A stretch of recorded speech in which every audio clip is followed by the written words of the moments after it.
Assalamualaikum warahmatullahi wabarakatuh. Sahabat Beriman, hari ini kita akan menyaksikan satu kisah yang menyentuh hati jutaan umat Islam Indonesia. Sebuah peristiwa yang menjadi pelajaran besar bagi media, umat, dan seluruh bangsa tentang bagaimana adab dan kebesaran hati para ulama pesantren ditunjukkan ketika mereka menghadapi ujian penghinaan dan bagaimana akhirnya pihak yang bersalah datang bersimpuh untuk meminta maaf.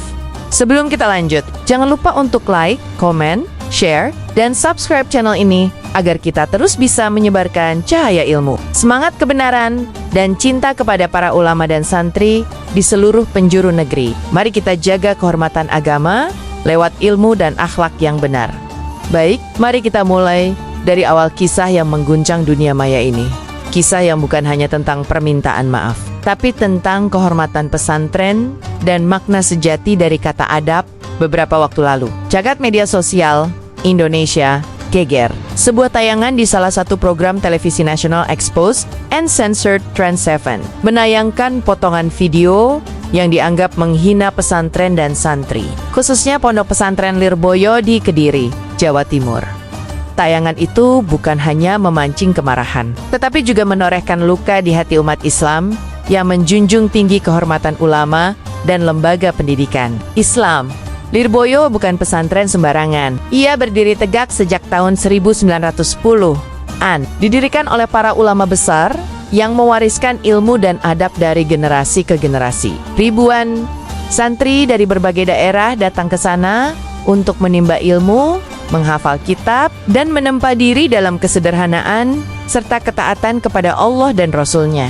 Maka, ketika pesantren sebesar Lirboyo dihina, umat pun merah, tapi bukan dengan kebencian, melainkan dengan kesedihan yang dalam di dunia Islam. Menghormati guru dan ulama bukan hanya sopan santun, tapi bagian dari iman. Rasulullah bersabda, "Bukan termasuk golongan kami orang yang tidak menghormati orang tua, tidak menyayangi yang muda, dan tidak memuliakan ulama." Maka wajar jika umat menuntut keadilan dan klarifikasi dari pihak media yang telah hilaf tanggal 23 Oktober tahun 2025. Sebuah mobil hitam memasuki kompleks Pondok Pesantren Lirboyo. Di dalamnya duduk sosok yang tak asing lagi bagi dunia bisnis dan media Indonesia.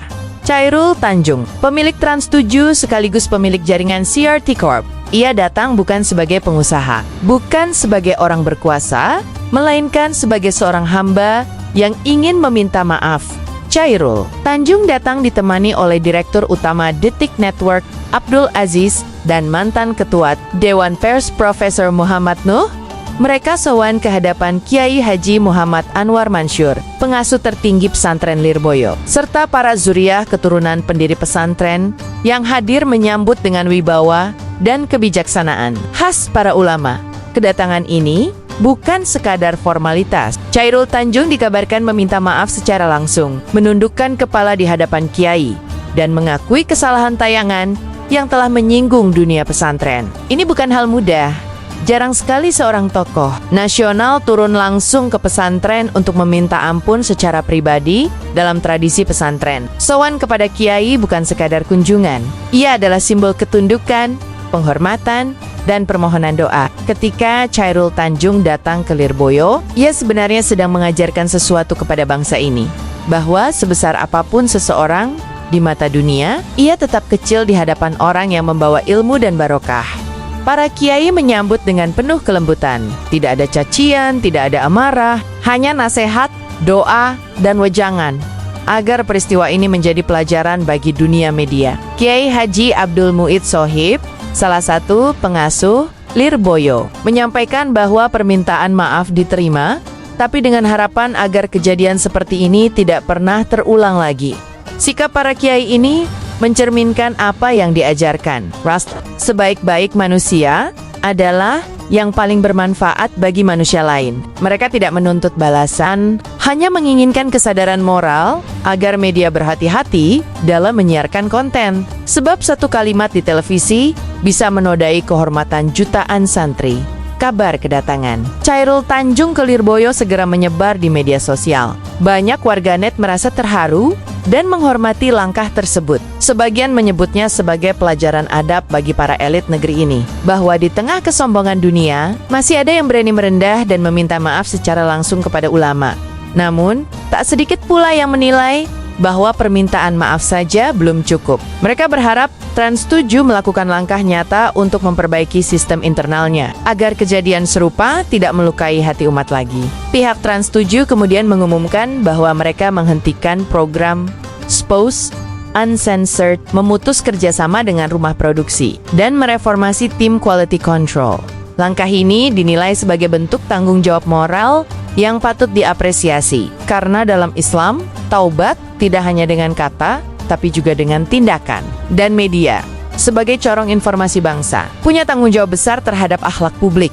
Pesantren bukan hanya tempat belajar kitab kuning atau hafalan, ia adalah benteng akhlak bangsa, tempat lahirnya para ulama, pejuang, dan pendidik yang menjaga ruh keislaman di tengah modernitas. Dari Lirboyo, Tebu Ireng, Ploso, Sidogiri, hingga Ganter, semuanya memiliki peran dalam membentuk karakter umat yang beradab. Ketika pesantren dihina, sesungguhnya yang dihina bukan hanya lembaga, tapi juga nilai-nilai adab, ilmu, dan perjuangan para ulama. Maka wajar jika umat Islam menuntut klarifikasi dan penghormatan. Namun, dari kasus ini kita belajar bahwa kehormatan tidak selalu dibela dengan amarah, melainkan dengan ketegasan dan kasih sayang. Para kiai tidak menuntut kompensasi, mereka menuntut kesadaran dan perubahan. Itulah akhlak sejati, menginginkan kebaikan bahkan untuk orang yang pernah berbuat salah. Hikmah dari kejadian ini.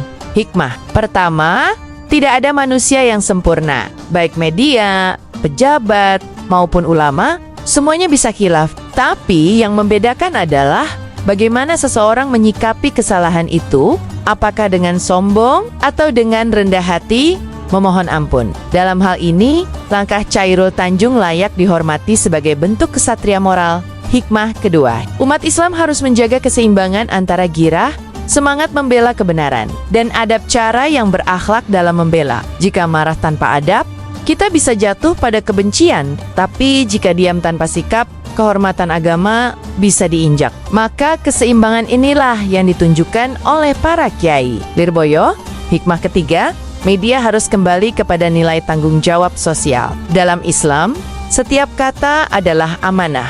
Allah berfirman dalam Quran Surah Al-Kahf ayat 18, tidak ada satu kata pun yang diucapkan melainkan di sisinya ada malaikat yang mengawasi. Begitu juga media.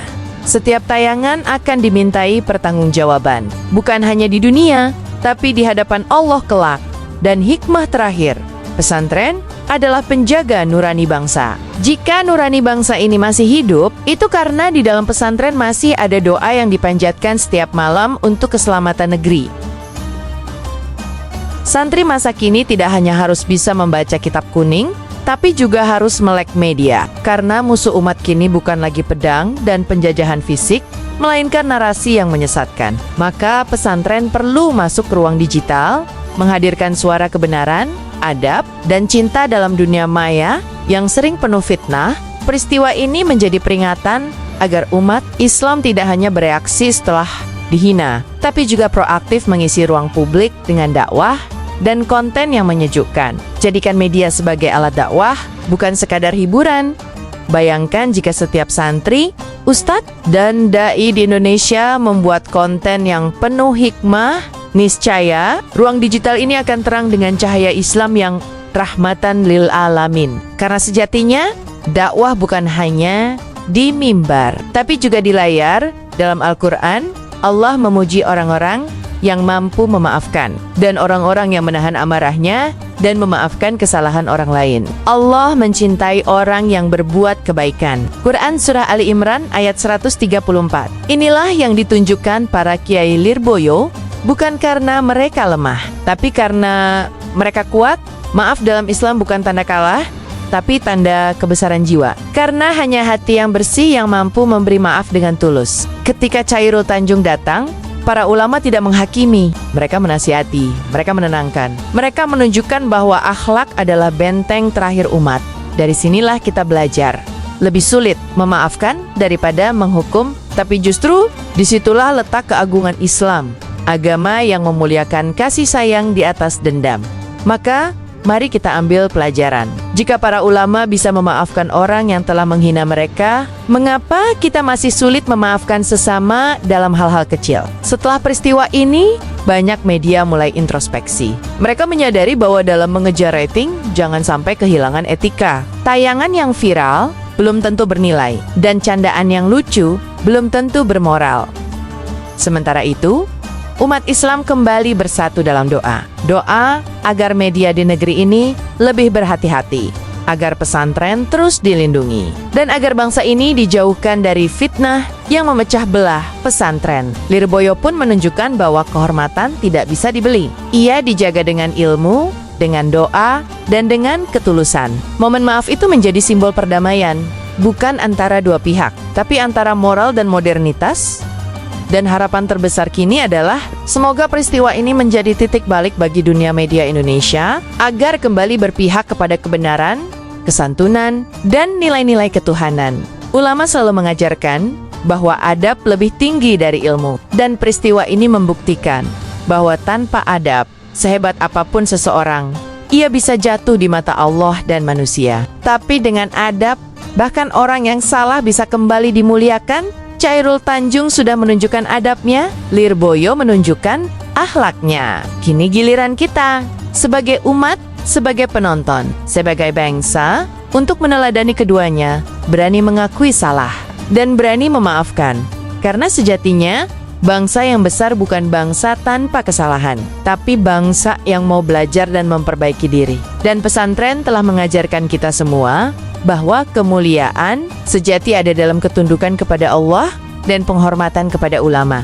Sahabat beriman, inilah kisah nyata tentang adab, maaf, dan kebesaran hati, tentang bagaimana sebuah kesalahan besar berubah menjadi pelajaran moral yang abadi, tentang bagaimana pesantren, lembaga yang sering diremehkan, justru menjadi contoh tertinggi tentang kemanusiaan dan keimanan. Semoga kisah ini membuka mata kita, bahwa menjaga adab terhadap ulama bukanlah fanatisme, tapi bentuk cinta kepada ilmu dan agama. Karena siapa yang menghormati ulama, sesungguhnya ia sedang menghormati Rasulullah.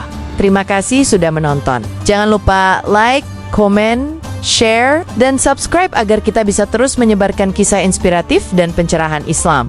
Sampai jumpa di video berikutnya. Wassalamualaikum warahmatullahi wabarakatuh.